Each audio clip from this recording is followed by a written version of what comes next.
Alors, amis téléspectateurs de Ian TV, depuis Mbaké au stade Iba Gueye, nous sommes là en train d'assister à un match qui oppose l'NFC Academy Ian à Fierté de Mbaké. Joueurs dans l'équipe d'académie qui sont les 11 de départ. Dans les buts, nous on a Babacar Ndiaye. En défense, Papa Si, et Ian Top et Aloïs Gomis. Au milieu, 6 défensifs, Sedouba, Omar Diène, Bamba Diabel Mbo, Babacar Ba, Mohamed Ndao Keita et Pape Demba Fall. Ensuite, on a Abdou Diouf devant. Voilà, les remplaçants, c'est Boubacar Tunkara, Ruben, Sadibou, Baïngan Cham, Babacar Cham, Omar Faye, Alpha Cham. Voilà les remplaçants.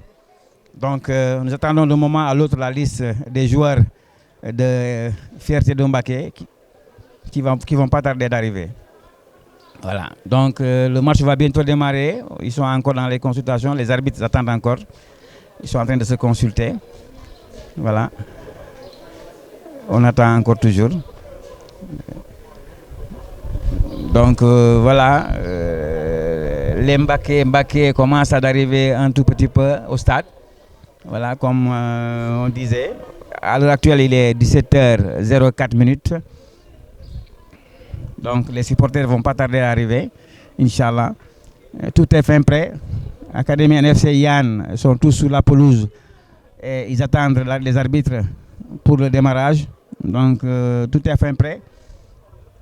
Ecco, come dicevo prima, i giocatori dell'Accademia NFC Yann sono tutti pronti aspettando gli arbitri e la squadra del Fierté di Mbaké per poter iniziare la partita. Ecco, hanno scelto la posizione del campo. Allora, per quelli che conoscono il campo di Mbaké, dalla parte sud va verso Kafrine e dalla parte nord va verso Mbaké. Quindi NFC Academy Yann dovrà attaccare verso Kafrine e Mbaké verso Mbaké. Donc, devant moi, à droite, on a Mbaké et à gauche, on a l'Académie NFC Yann en maillot orange-blanc. Et on a la Fierté de Mbaké avec les maillots bleu-blanc. Voilà. On attend toujours les arbitres pour le démarrage du match. Voilà, on attend toujours l'arbitre. Je disais encore tantôt, numéro 1 dans les camps, il y a Papa Babacar Ndiaye. Numéro 6, Papa Fallé Fessi. Numéro 3, autant pour moi, Ahmed Ian Top. Numéro 24, Aloïs Gomis, latéral droit. Pape Demba Fall, numéro 8. Seydou Bassouma, numéro 29. Babacar Ba, numéro 30. Bamba Diabel Mbo, numéro 23. Abdou Diouf, numéro 11. Omar Diène, numéro 5. Et Mohamed Ndao Keita, capitaine d'équipe, numéro 18. Voilà. Ça, c'est l'équipe partant, les 11 qui vont démarrer le match, Inch'Allah. On attend toujours les arbitres qui sont en train de consulter leur montre et de vérifier le terrain pour pouvoir démarrer bientôt le match. Voilà. Nous saluons au passage la présidente Mam Khari Ian depuis les États-Unis, la secrétaire générale Natacha depuis la Belgique et au Gabon le président des supporters Oumar Bourifati. Le coup d'envoi est parti, voilà. Le coup d'envoi est parti. Ballon est pour Seydou Bazouma. Seydou Bazouma qui contrôle le ballon au milieu, qui donne à Omar Diène à la droite. Omar Diène qui met le ballon devant, mais il n'y a personne. Il n'y a personne. Le ballon sort en 5,50 m. Voilà. 5,50 m. Je disais, on salue Omar Bourifati de Gabon et on salue aussi depuis Taïba nos vaillantes femmes de la cuisine, et sans oublier Martin et Pelé Diaw de Matam. On leur dit un coucou depuis Mbaké. Voilà, le ballon sort en touche pour Académie NFC Yann. Ballon pour Aloïs Gomis qui donne à Omar Diène. Abdou Diouf qui perd le ballon. Le ballon revient au milieu. Diabel Mbo, le ballon en chandelle toujours. Le ballon pour un des joueurs de l'équipe de Mbaké qui contrôle le ballon au milieu, qui donne un passe devant pour un joueur de Mbaké qui est en hors-jeu. Voilà, le ballon est reparti automatiquement. Ballon pour Seydou Bazouma qui contrôle, qui donne le ballon en profondeur pour Abdou Diouf qui va en profondeur. Abdou Diouf dans les 18. Abdou Diouf qui donne la passe au milieu. Abdou Diouf qui revient. Oh là là, ballon sur la barre transversale. C'était un danger, hein? Attention. Abdou Diouf ha avuto una bella palla d'occasione e poteva metterlo dentro, ma sfortunatamente no. Quindi stanno facendo pericolosi all'inizio, speriamo in bene. Dai ragazzi, speriamo in bene. Ce la farete. Alors, ballon dégagé par le latéral droit de Mbaké qui met en profondeur. Papassi qui récupère le ballon.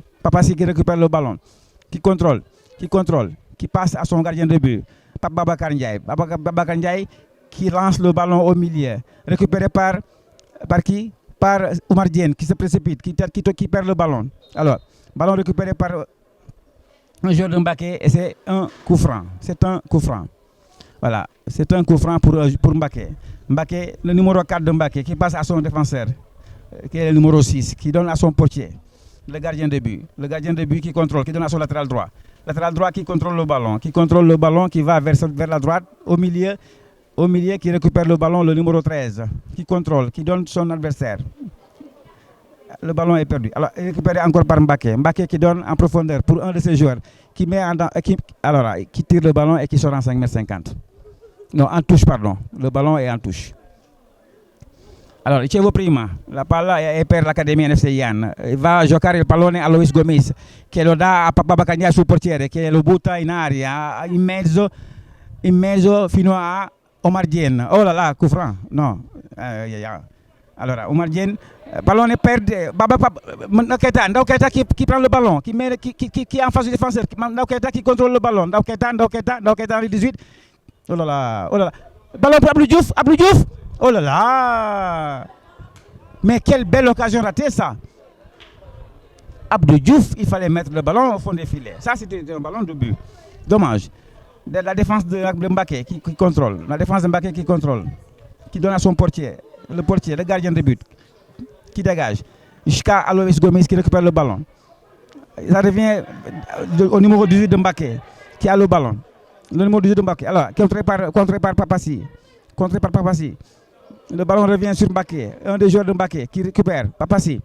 Oh là là, un joueur de Mbaké. Le numéro 18 de Mbaké qui contrôle le ballon, qui donne à son ailier droit. De l'autre côté du terrain. Qui contrôle le ballon. Qui chivole. Attention. Pape Babacar Ndiaye. À Alois Gomis qui récupère et qui met le ballon en touche. Attention les gars, il ne faut pas jouer trop en arrière en possession du ballon, c'est dangereux. Il y a un joueur de Mbaké qui est par terre dans les 18 de l'Académie NFC Ian. Alors l'arbitre est en train d'aller se concerter à voir qu'est-ce qui se passe. Voilà.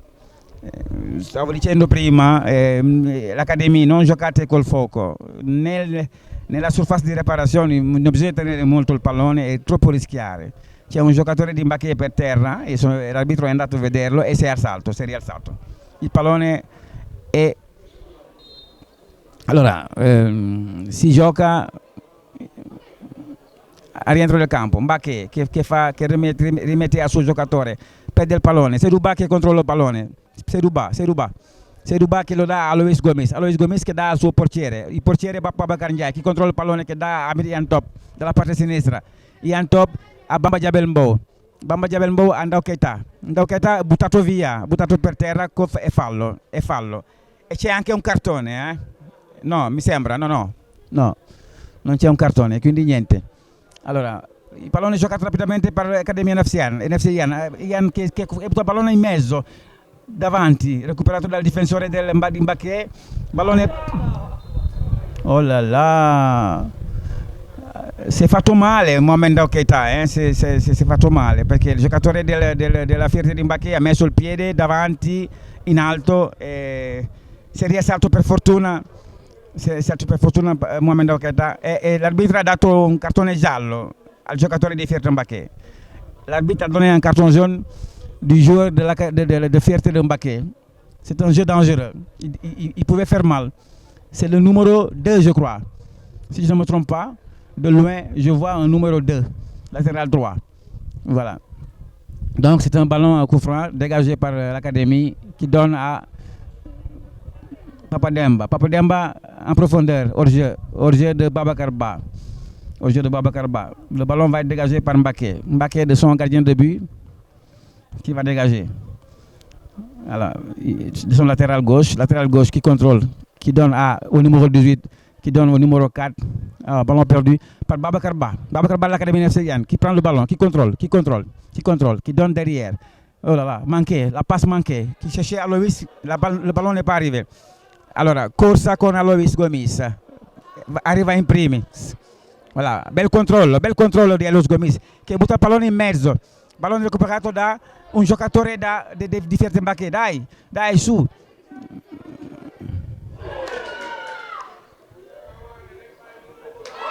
Ah no, ma è possibile questi difensori qua che stanno lì a guardare, che questo qui continua a prendere i palloni 2 volte su di loro, ma non è possibile, hanno segnato un Mbacké, ma non deve esserci un gol così facile, perché li lasciano sempre fare come vogliono, non vengono incontro.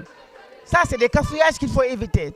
Ils sont en train de se regarder entre eux, le joueur il est là au milieu, il touche 2 fois le ballon devant eux. Et sans que le ballon se soit dégagé. Et ça, c'est inadmissible. C'est toujours les mêmes erreurs, malheureusement. 1-0 pour Fierté de Mbacké. 1-0 pour Fierté de Mbacké. Ça, c'est un but vraiment désolant. Qui dispiace.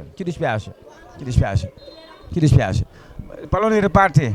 Voilà, c'est Douba. Rien n'est perdu encore. On vient juste de commencer le match. Donc, alors, il n'y a que quelques minutes de jeu, une dizaine de minutes. Donc, il faudrait qu'on serre les ceintures. Hein. Alors, Papassi che lancia il pallone davanti. Fino al portiere di Mbacké, che controlla il pallone. Il portiere di Mbacké che è lì solo, che controlla il pallone. Il portiere di Mbacké che ha il pallone in mano, che lo butta per terra, che lo controlla, che tira davanti fino a la parte destra, a Luis Gomis che lo butta fuori dal campo. Non va bene ragazzi, bisogna recuperare comunque. Ce la fate ragazzi. Ça c'est un but vraiment issu d'un cafouillage qui pouvait ne pas avoir lieu, mais c'est dommage. Voilà, le ballon est reparti en danger. Voilà, c'est Douba Zouma qui a le ballon, qui dégage. Voilà, est récupéré encore par un défenseur de Fierté de Mbacké. Le ballon est en touche. Voilà, est en touche pour NFC. Ballon pour NFC. Alois Gomis qui va faire la remise de touche. Voilà, qui fait la remise jusqu'à Douba Zouma. Douba Zouma qui contrôle, qui donne à Alois Gomis. Alois Gomis qui contrôle, qui dégage jusqu'à Bamba Diabel Mbo. Non, Omar Dieng, pardon, du moins. Ballon dégagé par le défenseur de Fierté de Mbacké. C'est Douba Bakarba qui dégage par la tête. Alors, on a le ballon là-bas, de l'autre côté par Mohamed Ndao Keita qui contrôle le ballon. Ndao Keita, au milieu, par Omar Dieng, pour Seydou Bazouma. Seydou Bazouma qui perd le ballon. Pour un attaquant de Mbacké. Alors, Alois Gomis qui récupère le ballon. Encore pour Académie Papassi. Papassi qui a le ballon. Papassi qui retourne derrière, qui donne à son portier, à son gardien de but. Babacar Ndiaye qui contrôle jusqu'à Yann Top. Yann Top qui contrôle le ballon, qui cherche un partenaire démarqué, qui lance au milieu et qui trouve un joueur de Fierté de Mbacké, malheureusement. Voilà, c'est Douba Zouma qui récupère le ballon. Non, qui perd encore. Qui perd le ballon du numéro 18 de Mbacké. Voilà, ballon en danger, jusqu'à dans les mains du gardien de but, Babacar Ndiaye qui se danse sur le ballon. Omar Dieng sur le ballon. Omar Dieng. Oh là là, le ballon est récupéré encore par Fierté de Mbacké. Fierté de Mbacké qui contrôle. Le numéro 4 qui a le ballon, qui donne au milieu pour le numéro 17 qui s'infiltre. Le défenseur qui tient le ballon, Papassi qui récupère le ballon, joliment d'ailleurs. Bamba Diabel Mbo jusqu'à Ndao Keita. Personne devant. Voilà, personne devant. Le défenseur donne à son gardien de but derrière qui contrôle tranquillement, qui donne son latéral droit qui prend le ballon, qui contrôle, qui lance devant en profondeur, qui trouve Papassi, le défenseur de l'Académie, qui retourne le ballon pour Bamba Diabel Mbo. Bamba Diabel Mbo qui a perdu le ballon encore, légèrement. Oh là là, il faut s'assurer les passes. Il n'y a rien. Penalty, non. C'est pas vrai ça. C'est sur le ballon, hein. Penalty. Mais incroyable, mais vrai. Ah, mais Jules, mais les affaires se compliquent, hein. Affaire yaa ngi compliqué de. Man mun ma comprendre, hein. Déjà but bi cafouillage la boo xamante ne si waruloon am. Encore un penalty, encore boo xamante ne si ah Yann Top ballon bi la taclé. Oh là là. Hein? Un penalty comme ça man da jaaxal na ma ah doy na war l'arbitre nag moom kenn mënul ci moom dara waaye lii moom vraiment baaxul voilà il faut faire attention les gars il faut faire attention les gars 1-0 pour Fierté de Mbacké léegi encore am nañ penalty léegi alors bii moom bu duggee encore day pénaliser bu baax équipe bi quoi voilà ce sera 2 buts à remonter hein. Ah vraiment c'est pas bon c'est désolant ah, c'est désolant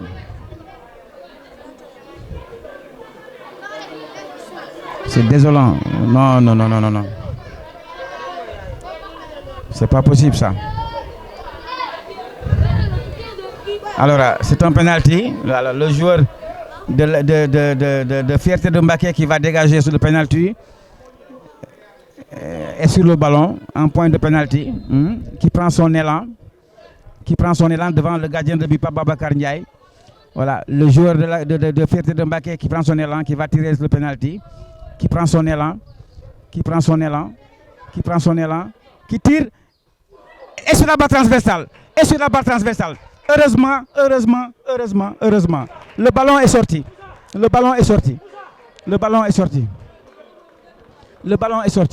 Voilà.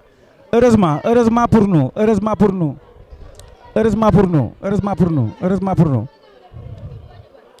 Donc, toujours 1-0, penalty raté de Mbacké.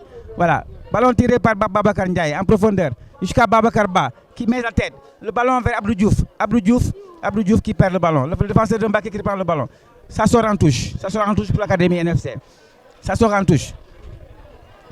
Alors, Seydou Bazouma qui fait la touche. Voilà. Alors, qui donne à Aloïs Gomis. Aloïs Gomis qui fait la touche jusqu'à Abdou Diouf. Abdou Diouf qui contrôle le ballon. Abdou Diouf. Alors là, encore touche pour l'Académie NFC Yann.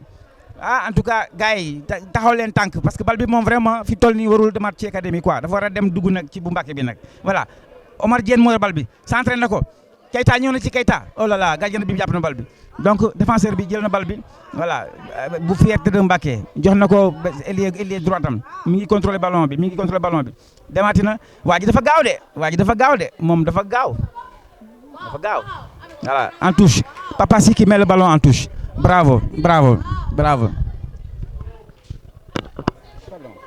Vous me dérangez, hein? Allez, s'il vous plaît. Man damay liggéey ngeen di kàcc bu fekkee loolu da ngeen di wàcc fii amul sens quoi.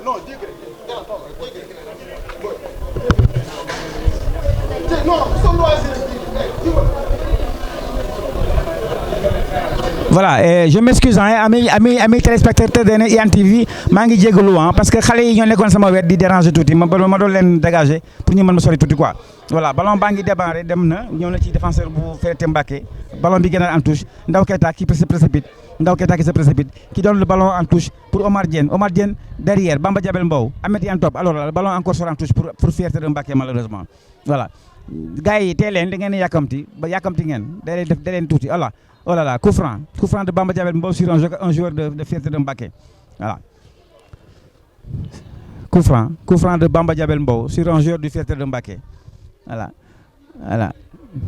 Comme niñ ko waxoon boobu léegi rek 1-0 ba tey la Fierté de Mbacké moo mené 1-0. Voilà. Temps bi fu mu toll ci Jules ñaata minutes lañu jéegum. À peu près. Voilà, le défenseur de Fierté de Mbacké qui contrôle le ballon, qui dégage, qui donne au numéro 4, ailier gauche, numéro 4, qui contrôle ce ballon, qui contrôle le ballon, qui donne derrière son défenseur, derrière encore un défenseur, numéro 6, qui contrôle le ballon, le numéro 6 de Fierté de Mbacké, qui donne devant, ballon arrivé jusqu'à Aloïs Gomis qui contrôle le ballon, voilà, Seydou Bazouma, Gomis, qui dégage, ballon récupéré par Babacar Ba, Omar Diène, Abdou Diouf, Babacar Ba, le ballon, qui centre, devant, Abdou Diouf.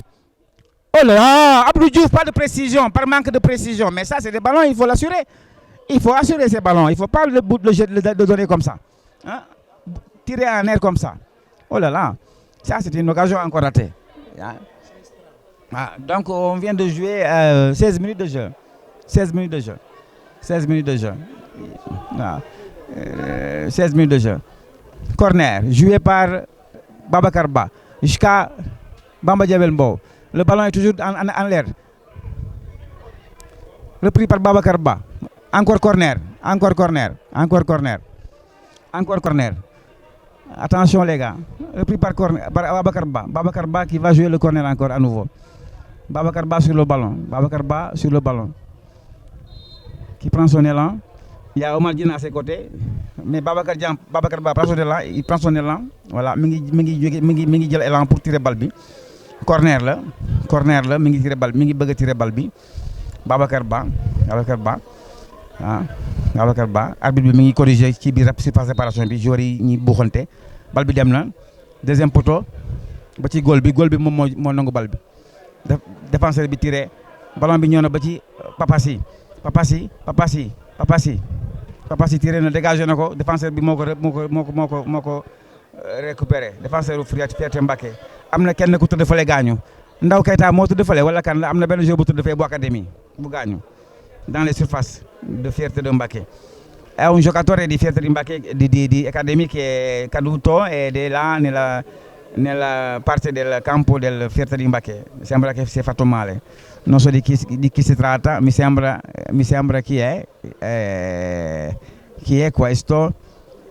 Alois che era caduto lì, che si è fatto male, il difensore lateral droit che rientra, che ritorna sul suo posto, che è il numero 24. Il pallone riparte da Mbacké al suo portiere che controlla il pallone, che dà a uno dei suoi giocatori della parte destra, che controlla, che lo butta davanti Papassi, difensore dell'Academia, che dà sul portiere Babacar Ndiaye dietro, Babacar Ndiaye che rimette in mezzo, no, che l'ha buttato proprio, non è un tiro di Bamba Diabel Mbow che lo lancia davanti, Babacar Ba, no, Babacar Ba che perde il pallone, in touche, Babacar Ba che perde il pallone. Era un bel pallone ma era troppo veloce. Pallone al difensore di Mbacké che lo butta davanti, in mezzo. Davanti, fallo per Mbacké che ha il pallone. Fallo per Mbacké. Voilà, fallo per Mbacké. Numero 14 che comunque dovrà giocare il pallone, numero 14. Voilà. Donc Mbacké moo yor bal bi, numero 14 bi moo war a tiré. Bàyyee na ko numéro 4 bi tiré na ko ñëw na ci numéro 18 bi mu jox ko alors perdre na ballon bi Seydou Bazouma nangu na ballon bi alors Omar Dieng Omar Dieng perdre na ballon bi donc ballon bi génn na en touche pour Fierté Mbacké moom touche bi quoi voilà Fierté Mbacké moo war a def touche bi ak numéro 4 bi moom moo ko lancé mu jàll ñëw ci numéro 7 bi mu dégagé ko de l'autre côté y a personne ba ci Ndaw Keita mi ngi fa. Ndaw Keita récupéré bal bi non Bamba Diabel Mbow jox na ko Ndaw Keita mi ngi ci axe bi excentré gauche devant oh là là bal bi jàllul doon na ko passe Abdou Diouf ci kanam mais bal bi jàllul défense léegi bal bi récupéré nañ ko waa Mbacké ñoo ko récupéré ñoo ngi koy 1-2 ci aile bi ailier droit bi mi ngi débordé centré na ko mais c'est facile ça, c'est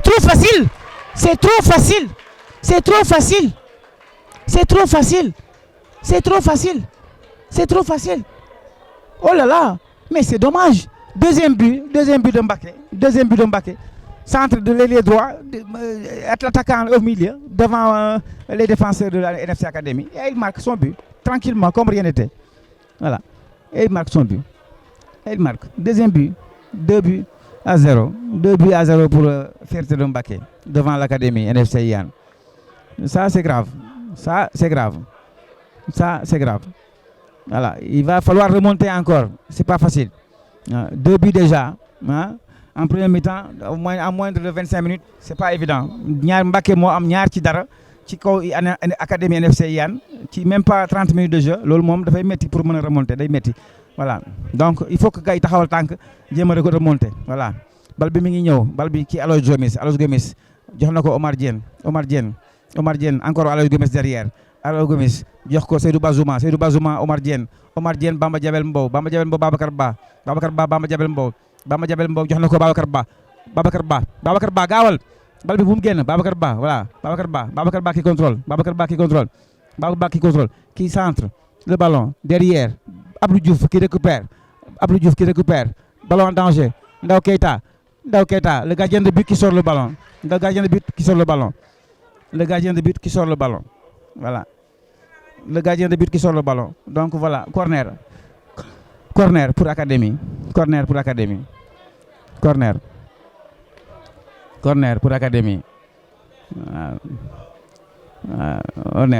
qui va tirer Babacar Ba va tirer le corner il prend son élan Babacar Ba l'arbitre est en train de régler les défenseurs à l'attaque dans les 18 mètres de Fierté de Mbacké. Babacar Ba qui dégage le corner qui arrive jusqu'à corner encore un défenseur de Mbacké qui met le ballon en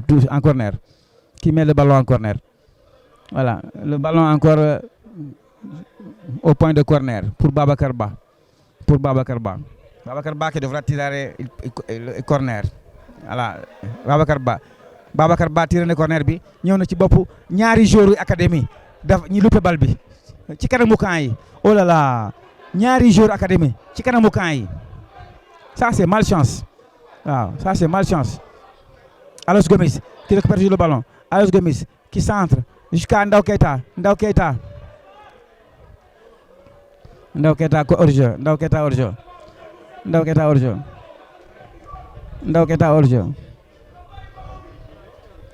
Keita ballon dégagé par Mbacké le numéro 18 devant Aliou Gomis qui retourne derrière qui met le ballon au milieu le numéro 30 qui perd le ballon repris par le numéro 30 qui le met en touche pour Académie jusqu'à Papassi Aliou Gomis qui contrôle le ballon Omar Diène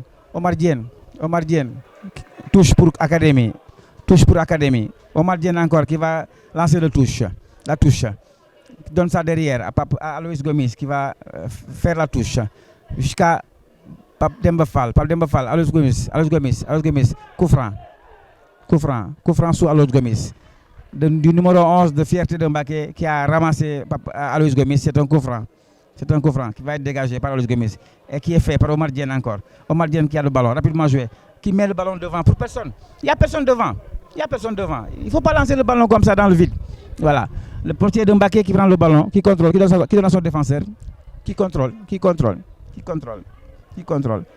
donne ça, qui lance lui aussi devant à personne. Et là jusqu'à Ian Top qui a le ballon, Ian Top qui donne à Seydou Bazouma qui a le ballon, qui est le lanceur davanti à Babacar Ba davanti, qui est parti in profondità. Oh là là, Babacar Ba, cosa fai? Babacar Ba, oh là là, il pallone esce in 5,50 m, il pallone esce e il portiere dovrà rimettere in gioco, il portiere di Fierté Mbacké dovrà rimettere in gioco.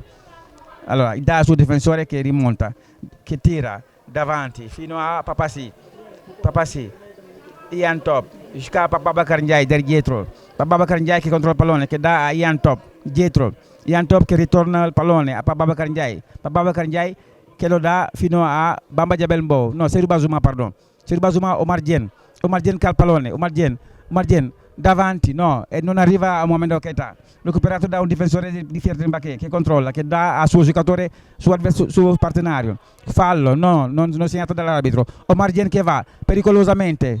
C'era il fallo prima, l'arbitro rientra sul fallo di prima. Questo è intelligente. C'era l'avvantaggio, quindi rientra indietro.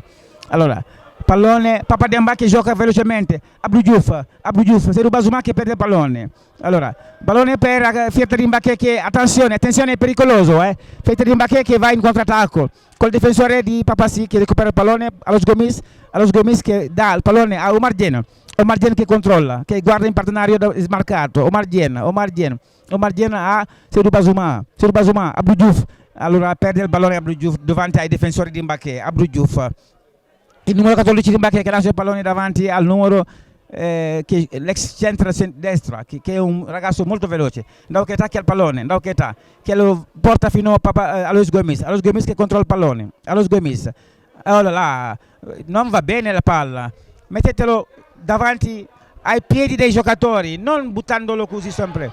Voilà, il pallone esce per l'Académie, pallone in vantaggio per l'Académie, touche Alois Gomis che lo dà a Papassi che controlla il pallone, Papassi fino a Babacar Ndiaye che è il portiere, Babacar Ndiaye che ha il pallone che lo dà a chi sta, a Seydou Bazouma che ha il pallone, Seydou Bazouma che lo mette in profondità davanti, mais non, mais il faut assurer, oh là là che peccato, un tiro che non è dato nulla, il portiere è sempre presente il portiere, bravo. C'è qui un giocatore di Fiat Mbacké che è per terra davanti al portiere di Academia NFC Ian. Quindi il gioco sta facendosi sempre più pericoloso, ma nulla fatto da parte dell'Academia NFC Ian. Perciò 2-0 pour Fiat Mbacké. Comme li ñu ko waxoon boobu léegi rek Mbacké moo mené 2-0. Alors Fiat Academia NFC mi ngi góorgóorlu mi ngi attaqué mais malheureusement ay tiram du am benn résultat. waaw su ci góol bi da koy génne wala soit mu dem si kaw donc voilà finalisation bi daal moom moo des vraiment donc daal vraiment ñu ngi wax ne match bi moom vraiment war na changer dynamique waaw yàlla may ndam NFC waaw match bi taxaw na parce que dafa am benn joueur bu gaañu bu Fierté Mbacké ma nga ne tëdd ñu ngi xaar soins yi arbitre baa ngi taxaw di xaar di compter temps bi.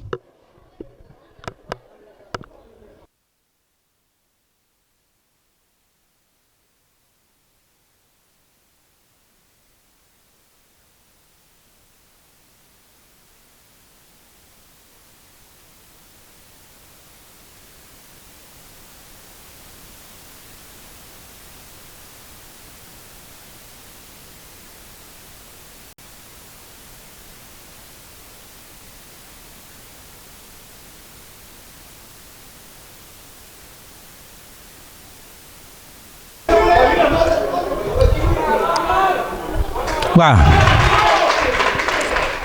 C'est quoi cette histoire-là, c'est quoi?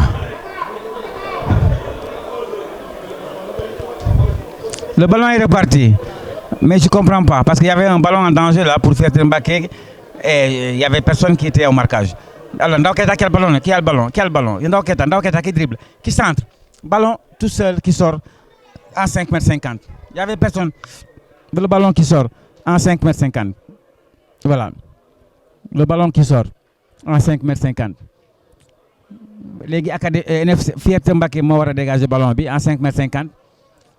Fierté Mbacké moo war a dégager ballon bi donc voilà góol bi teg na bal bi ci point de départ passe na ko latéral bi défenseur bi mu jox ko son adversaire son partenaire pardon du moins buy jouer à droite muy remonter ballon bi ci digg bi un joueur qui se démarque qui cherche un partenaire démarqué, qui contrôle le ballon, qui donne à un autre numéro 18 de Fierté Mbacké.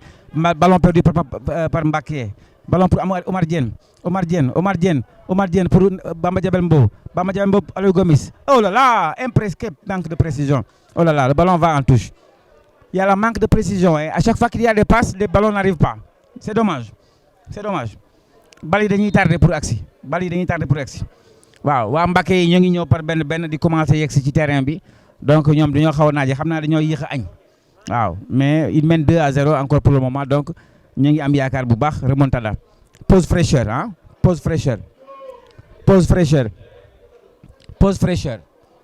Donc am nañ 23 minutes pause fraîcheur 30 pause fraîcheur voilà pause fraîcheur mais ni ñu leen ko waxee woon boobu léegi Fierté moom moo mené 2-0 ci kaw Académie NFC Ian bu Matam. Mais franchement erreur yi bëri nañ daal non seulement erreur yi ñu war a dugaluñu mais encore en plus ballon yi nga xamante ne si ñoom ñooy dugg vraiment ay erreur yu grave la au niveau défensif yu ñu war a corriger la rapidement. Voilà ñu ngi fii ci Mbacké di nuyu depuis Mbacké suñu présidente Mame Khary Iyane di nuyu suñu secrétaire Natacha di nuyu waa Matam yëpp di nuyu waa Dakar di nuyu ñëpp fàttewuñ kenn donc voilà match bi moom fi mu toll nii vraiment on est à 30 minutes de jeu mais on doit remonter le match waaw vraiment am nañu tous les atouts tous les moyens pour remonter le match mais malheureusement avec les erreurs qu'il y a bu ëppee rek bu yàggee day nekk loo xamante ne si vraiment mooy loolu voilà arbitre yi dugg nañ ci terrain bi xam naa léegi match bi démarré arbitre dugg nañ terrain bi léegi ñu démarré encore pour les 15 minutes qui restent du premier mi-temps voilà entraîneur bi Papis mi ngi wax ay consignes ces joueurs yi dugg nañ ci terrain bi ñoo ngi daw voilà ñaax na leen tuuti léegi nag ñoo ngi delluwaat encore seen place pour ñu mën a démarrer deuxième temps bi pour mën a def 15 minutes yu mujj yi waaw balaa mi-temps bi voilà donc c'est ça pause fraîcheur maanaam dañuy noppalu pour naan lu sedd pour seral seen i ay dënn daal maanaam waaw voilà donc c'est ça siamo fermati un attimo 3 minuti neanche per rinfrescarsi come si dice perché fa caldo. Allora c'è una regola che dice che dopo 30 minuti bisogna fermarsi per rinfrescarsi. Pallone ripreso, quindi il pallone per Fierteri Mbacké. Si è fatto male un giocatore, è un fallo. Allora il Fierteri Mbacké che dovrà giocare il pallone. Fierteri Mbacké che dovrà giocare il pallone. C'è sempre un giocatore per terra. Forse si è fatto male. Il numero 11 si è rialzato. Ci sono 2 o 3 persone sul pallone, il numero 4 che dovrà comunque giocare il pallone, il numero 4 che gioca il pallone, che lo dà al numero 17 che gioca, il numero 17 che lo dà a un suo partenario, che lo dà su un altro partenario, giocano sempre Fierteri Mbacké. Allora perde il pallone per Ndaw Keita dell'Académie NFC che gioca per Pape Demba a Ian Top fino al portiere Babacar Ndiaye fino al laterale droit Alois Gomis fino a Seydou Bazouma Omar Dieng oh là là, Omar Dieng che perde il pallone, che lo mette dentro sui difensori di Mbacké che lo recuperano. Allora fa ancora un fallo Omar Dieng fa un fallo su un giocatore di Fierteri Mbacké. Palla ferma. Omar Dieng fa il fallo. Palla ferma. Alors, c'est un coup franc pour Fierteri Mbacké. Voilà, Omar Dieng a fait un coup franc sur un joueur de Mbacké. Donc, il est encore toujours par terre. Il ne s'est pas encore relevé. Voilà, il est encore par terre. Le joueur. Alors, l'arbitre a appelé les sapeurs-pompiers les Croix-Rouges, pardon, du moins, pour venir s'enquérir de la situation du joueur. Voilà. Le temps est ferme, il faut regarder maintenant le temps mort. Les temps morts, il faut les compter parce que quand une équipe domine souvent, il cherche à tuer le temps.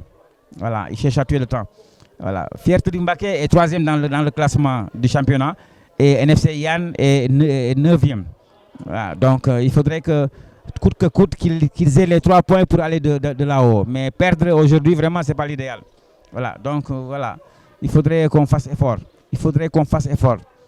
Wow, il faut qu'on fasse effort, franchement. Voilà. Il faut qu'on fasse effort. Voilà. Le joueur de Fierteri Mbacké qui était blessé est en train de sortir du terrain pour reprendre le jeu. Il faut qu'il sorte d'abord sur la pelouse et alors maintenant repartir dans le terrain. Le numéro 11 qui s'était blessé. Il attend que l'arbitre lui fasse signe pour qu'il retourne au terrain. Voilà, le ballon est retourné en jeu. Le gardien de Mbacké qui dégage en profondeur jusqu'en défense de l'Académie. Coup franc pour Académie. Voilà. Papassi qui joue rapidement le ballon jusqu'à Alois Gomis qui joue Papa Demba qui donne devant hors-jeu à Babacar Ba. Oh là là, en position d'hors-jeu Babacar Ba en position d'hors-jeu. Voilà. Donc ballon encore pour Fierteri Mbacké qui dégage loin devant jusqu'au gardien de but Pape Babacar Ndiaye qui a le ballon en main. Voilà, Pape Babacar jox na ko Alois Gomis doloon na ko Pape Babacar Ndiaye moo yor bal bi fi mu toll nii moom moo yor bal bi dégagé na ko ba ci Pape Babacar Ba oh là là, coup franc waa ji bu ma wax na ko mu daanu Alois Gomis teg na bal bi pour dégager ko Alouz Gomis teg na bal bi pour dégager ko jox na ko Omar Diène Bamba Jabel Mbow Omar Diène jox na ko ci kaw fële à Ndaw Keita oh là là mais non non lii moom du hors-jeu moom wax dëgg yàlla lii du hors-jeu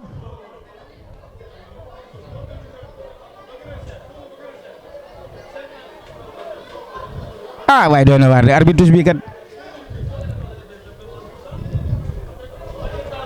waaye doon na waar Gomis Papassi qui contrôle Papassi jox na ko Ian Top yor na bal bi dégagé na ko ci kanam Abdou Diouf en danger ci bi surface de réparation yi bal bi ñëw na waaye yow dugalal bal bi lee corner wala 5m50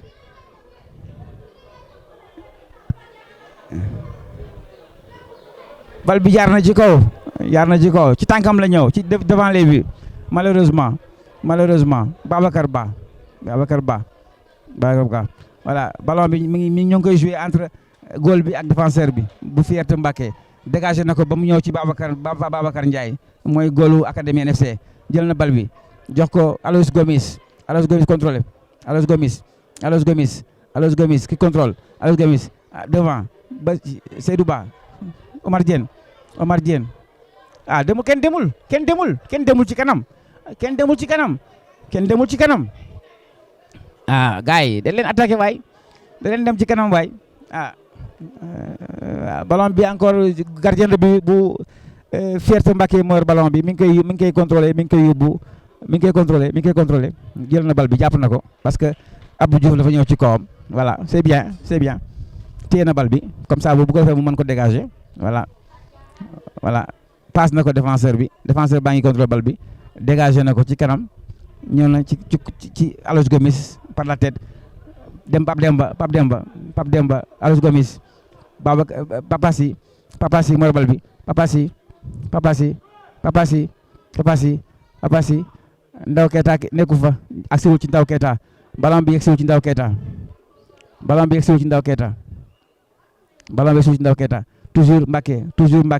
toujours Fierté Mbacké waaw kay bal bi génn am na ku tëdd kay gaañu kay bu leen jouer bal bi génne leen ko waaye ngeen topp di jouer ci kawam dëgg nag gars yi tamit arbitre bi tamit mën na arrêté bal bi moom tamit lii wóorul waay ku daanu kay da ngeen di arrêté match bi voilà y a un joueur de Mbacké par terre est-ce que du condition physique bi ñaari joueur Mbacké la ilaha illallah waaye xanaa ñoom amuñu condition physique waay wala boog dañuy bëgg rey temps bi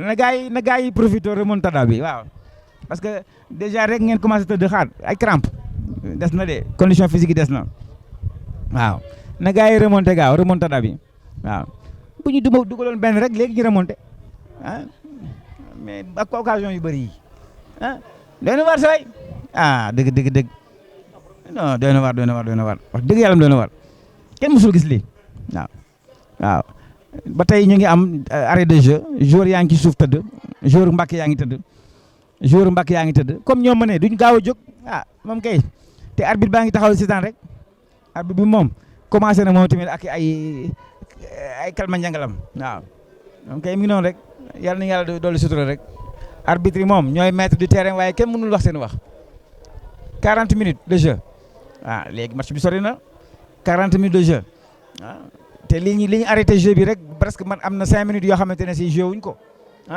soo xoolee arrêt de jeu yi rek man nañ 5 minutes loolu baaxul ci match day rey temps fu nekk nii xoolal joueur yëpp a ngi taxaw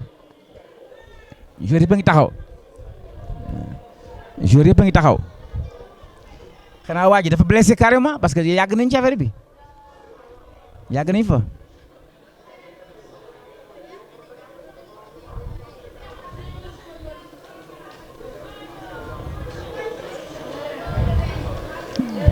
numéro 11 bi la ba tey moom rek mooy tëdd numéro 11 bi rek mooy tëdd de ballon pour Seydou Bazouma qui dégage loin devant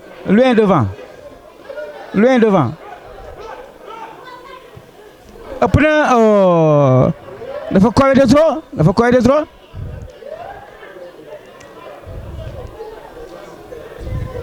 góol bi dafa gaañoo tëdd na moom tamit de góol bi tëdd na de góol bi tamit tëdd na de. la ilaha illallah góol bi tëdd na. ma è sempre possibile. Ancora un altro xoolal keneen tëdd na fële am na keneen ku tëdd fële ah waaw waaw ah xoolal ma lii rek xoolal ma lii rek xoolal ma lii rek gaa yaa ngi tëdd fu ne ngi tëdd fa waaw léegi nag léegi noonu lu mu demee Jules gaa yaa ngi tëdd rek de yor Mbacké yi ah lii yomb na lool waay arbitre bi na ci bàyyi xel ah les joueurs continuent à se mettre par terre comme si je sais pas moi en 2 3 à la fois en 2 3 à la fois hein si buttano per terra si mettono lì per guadagnare tempo, visto che loro dominano la partita, non vogliono più giocare. Ecco, il portiere è ancora lì per terra. Ecco, il portiere di Mbacké è lì per terra. Purtroppo non si capisce. Purtroppo non si capisce. È strano. È strano. È strano. È strano. È strano. Pazienza, pazienza, pazienza. Pazienza. Allora, il portiere è ancora sempre per terra. Il portiere è ancora sempre per terra. Il portiere è ancora sempre per terra. Il portiere è ancora sempre per terra. I giocatori stanno aspettando che la partita riparte. Purtroppo il portiere di Mbacké è sempre per terra e c'è l'arbitro davanti a lui che lo guarda e c'è la Croce Rossa che sta curando il giocatore. È strano ancora waaw bu ngeen gisee match bi taxaw góolu Mbacké bi moo gaañu mi ngi tëdd arbitre baa ngi taxaw ci kanamam ak croix rouge bi ñu ngi xool yëkkati nañ ko taxaw na mais ba léegi joueur yaa ngi taxaw di xaar donc biñ tëddeeg léegi daanaka war na mat léegi xanaa ay 2-3 minutes daanaka bu ñu waree jouer danañ war a jouer yeneen juróom minutes normalement yokk ko ci temps bi additionnel ndax temps bi ñuy perdre bëri na trop joueur yaa ngi tëdd rek dafa mel ni dañoo am ay crampe moom bala boog condition physique bi des na daal waaw bal bi voilà bal bi góol baa ngi jël élan góol bi jël na élan pour dégager ballon bi góol bi jël na élan pour dégager ballon bi il prend son élan tranquillement il dégage le ballon en profondeur camp défense de l'académie Papassi par la tête très bien joué hein, repris par Seydou Bazouma Alois Gomis fallo dal numero 7 di Mbacké che mette giù per terra Alois Gomis che è un gigante del numero 24 difensore. Allora che rigioca il pallone Alois Gomis che tira fino a chi? Abdou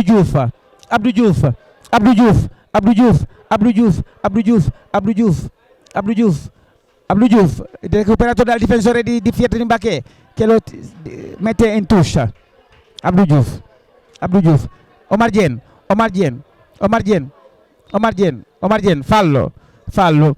fallo di 35 metri davanti al campo, davanti alla surface de réparation, ecco, di Mbacké, quindi può essere un fallo pericoloso.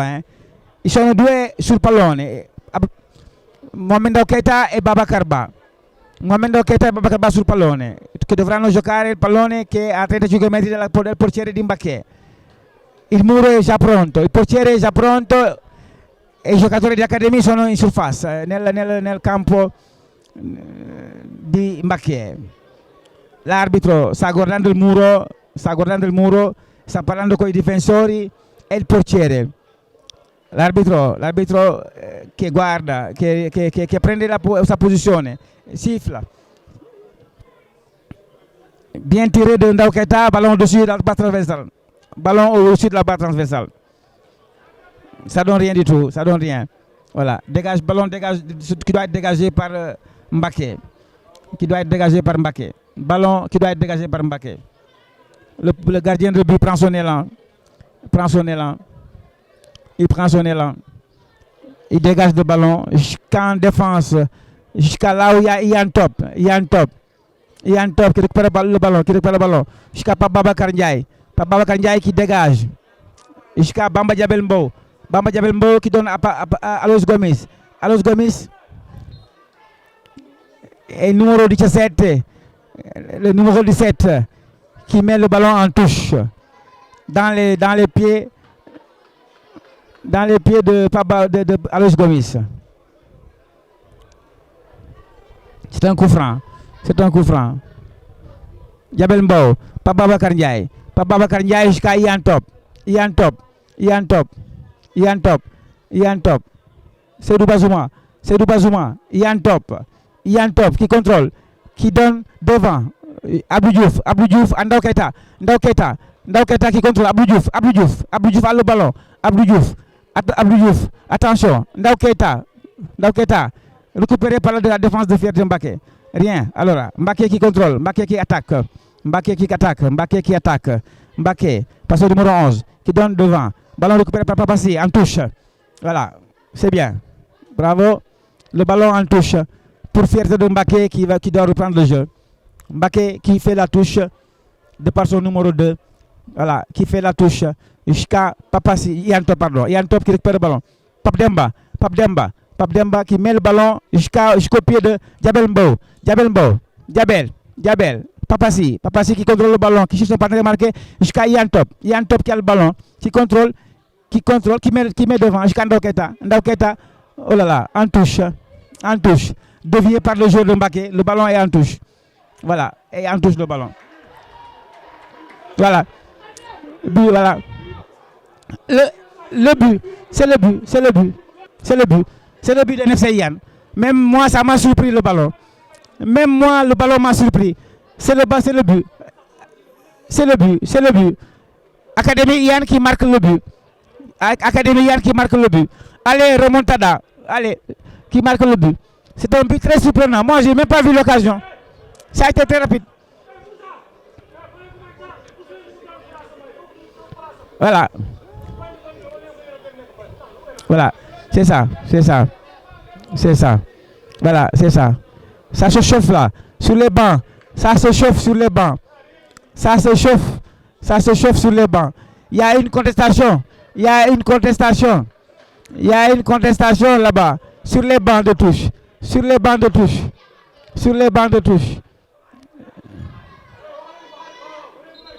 C'est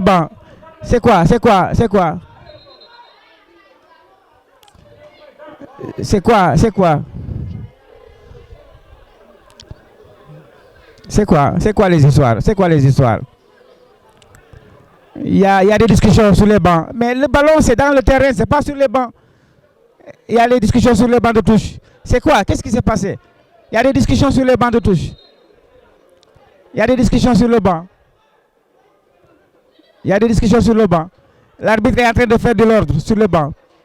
L'arbitre est en train de faire de l'ordre sur le banc. L'arbitre est en train de faire de l'ordre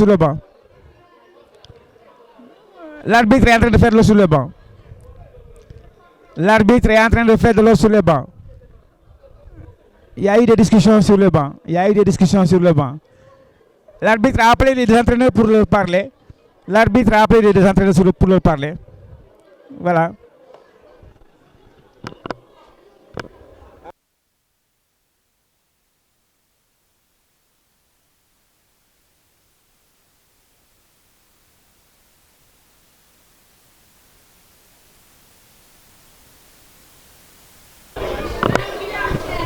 Voilà, donc le but est validé.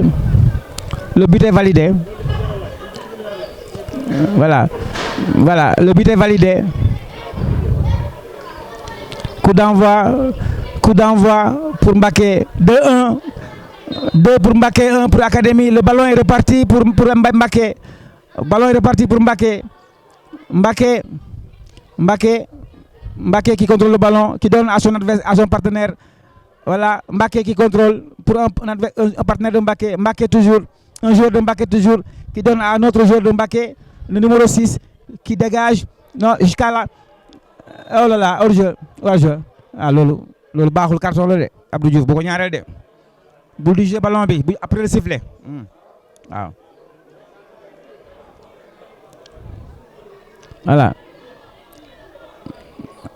hors-jeu hors-jeu hors-jeu hors-jeu hors-jeu hors-jeu il va dégager mi-temps mi-temps c'est la mi-temps c'est la mi-temps c'est la mi-temps c'est la mi-temps 2-1 mais le match est encore beaucoup à revoir parce que beaucoup de choses se sont passées dans le match vraiment il y a eu tellement d'occasions de but qu'on ne peut pas l'imaginer. Académie a perdu pas mal d'occasions et il y a eu 2 cafouillages qui ont été marqués par Mbacké, vraiment 2 cafouillages, 2 erreurs qui ont été bénéfiques pour Mbacké. Voilà. E la mi-temps, allora Mbacké ha 2 e Académie NFC Ian ha 1. Ma per quelli che guardavano la partita, Académie NFC ne avrà almeno 5-6 occasioni di gol non segnati e ha avuto solo 2 errori e hanno approfittato Mbacké per segnarli. Quindi bisognerà rifare attenzione, avere più concentrazione e essere più concreti. Nulla è perduto ancora. Siamo qui nel fresco a Mbacké, il terreno molto bello, nulla è perduto ancora, quindi tutto si può giocare. Bisognerà rinforzare un po' il gioco e essere più precisi. Quindi niente, voilà, va bene. Quindi ñoo ngi dem mi-temps lañ nekk nii Mbacké am na benn non am na ñaari astafurlah et Académie NFC am na benn waaye match bu serré la ndax NFC Académie am na occasion yu dul jeex mais mënu koo dugal ndax manque de concentration ak manque de précision. Fierté de Mbacké nag ci 2 occasions rek yu simple am na occasion profité na dugal ci ñaari but donc am na 2-1 te amoon na sax penalty raté ko Mbacké am na sax penalty raté ko def ko ci barre transversale bi te loolu yëpp ay erreur la yoo xamante ne si mi ngi juddoo ci défense bi ñi war a gën a góorgóorlu ñu ngi bàyyi antenne bi mu dollu studio ba ci kanam ba ñuy reprendre tuuti naan ndox bu ñuy reprendre deuxième mi-temps bi ñuy commencé waat incha allah ba ci kanam tuuti jërë ngeen jëf salaamaaleykum wa rahmatullah